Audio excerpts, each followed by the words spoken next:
রাজবাড়ীর বালিয়াকান্দির গোরদোরা মদিয়া গ্রামে চুরির অভিযোগ তুলে শেকলে বেঁধে নির্যাতন করা হয়েছে মোহাম্মদ আমিন মোল্লা নামের এক যুবককে। নির্যাতনের এই ভিডিও সামাজিক যোগাযোগ মাধ্যমে ছড়িয়ে পড়েছে, যেখানে দেখা যায় শিকলে বেঁধে তাকে এলোপাথারিভাবে মারধর করা হচ্ছে।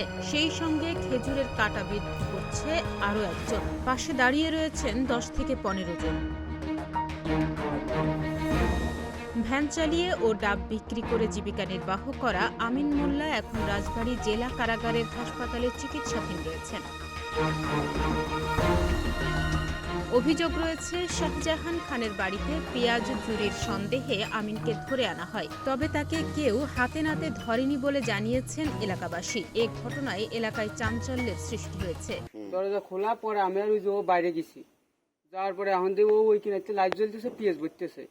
পরে সিলেন দিছি, পরে লোক গামছা মামছা ফেলা দিয়ে পড়িয়ে গেছিল ওই পাশে পিছলে খায়, পরে সেখানে স্যান্ডেল থুয়ে গেছে। আর যে চুরি করছে তার নাম কি? আমিন। আমিন, তুমি ভালো করে দেখছো? হ্যাঁ, ভালো করে দেখছি, ওই যে ও দেখছি। এদিকে আমিন মোল্লার বাবার দাবি তার ছেলের চুরি করেনি, সারা রাত শেকলে বেঁধে নির্যাতন করা হয়েছে। এই ঘটনার বিচারের দাবি জানান তিনি। আমার ছেলে যদি চোর হয়, চোর হলে তার বিচার চাই। আমার সওয়ালের বাড়ি ভাত থেকে ডেকে নিয়ে গেছে এইটা ঠান্টু এবং সাজাইখা সল, ফারুকি সল আর মমিনী সল, নয়ন এবার নিয়ে যা বাদ দিয়ে তার মারিছি। সারা রাত বেড়ে মারার পরে তারা আমার পরে ডেকে নিয়ে গেছে। আর যদি আমার সওয়ালে বিনি কারণে যদি মারা হয়, তাহলে এর বিষয়ে আমি চাই। এ ঘটনায় বালিয়াকান্দি থানার অফিসার ইনচার্জ বলেন, লোকজন আমিন মোল্লাকে ধরে চৌকিদার সহ থানায় নিয়ে আসে।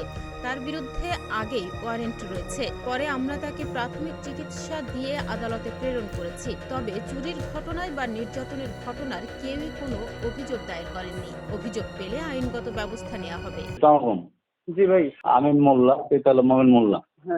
এটা হচ্ছে একটা বাড়িতে সে চুরি করতে ঢুকছিল, ঢোকার পরে এলাকার লোকজন তাকে আটক করছে। আটক করার পরে তখন ইউনিয়ন চৌকিদার সহ তাকে থানায় নিয়ে আসে। এক পর্যায়ে তাকে আমরা সার্চ করে দেখলাম তার নামে ওয়ারেন্ট আছে, সাজাপ্রাপ্ত আসামি। তখন আমরা তাকে প্রাথমিক স্টেটমেন্ট চিকিৎসা করে তাকে হাসপাতালে প্রেরণ করি। বাড়িতে যে চুরি করছে এই ব্যাপারে কেউ কোনো ধরনের কোনো চুরি করছে বা চুরি করতে ঢুকছে এই ধরনের কেউ কোনো ধরনের অভিযোগ দেয় নাই। অভিযোগ না দেওয়ার কারণে আপনারা কোনো ব্যবস্থা নিতে পারেন না, তাই তো? রাইট।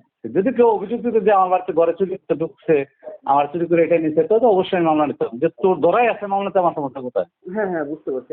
আর একটা বিষয় হলো যে ওকে নির্যাতন করা হয়েছে, এই নির্যাতন করার তো আসলে কোনো আইনি বিধান নেই।